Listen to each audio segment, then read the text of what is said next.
አንድ ሰው ምን ሲል ሰማሁት? በገንፎ ተጀምሮ በንፍሮ ለሚያልቅ ሕይወት ራሳችሁን አታስጨንቁ።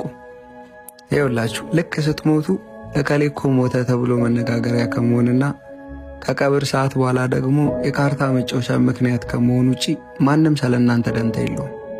ተገናኝቶ ለማያውቅ ቤተሰብ እንኳን የመገናኛ ምክንያት ነው የምትሆኑት። የመጣው ቤተሰብ እናንተን አጥቶ ለተጎዳው ወላጅ ወገን ለመቼ ነው እኛ እንደርሳለን ይላሉ። ከሳምንት በኋላ ግን ይጠፋሉ። ያኔ ተረሳችሁ በቃ። ይኸውልህ ማንም ይክፈው፣ የመጣውም ይምጣ፣ የሄደውም ይሂድ፣ ሕይወትን እየተጋፈጥክ ኑራት። ተዋረድክ፣ አንድ ሰሞን ነው። ቅሌት ምናምን አሉሽ አይደል? እሱም አንድ ሰሞን ነው። ሁሉም በውስጡ ጉዱን ሸፍኖ ነው የሚኖረው። ቀለል አድርጋችሁ ስኬታችሁን እያባረራችሁ ኑሩ። ማርያምን ሕይወት ይቀጥላል። እናንተ ብቻ ይህን ያለም አትኮፈሱ። ይህን ያለም ራሳችሁን አትጣሉ። መኖር ደጉ ብዙ ያሳያችኋል።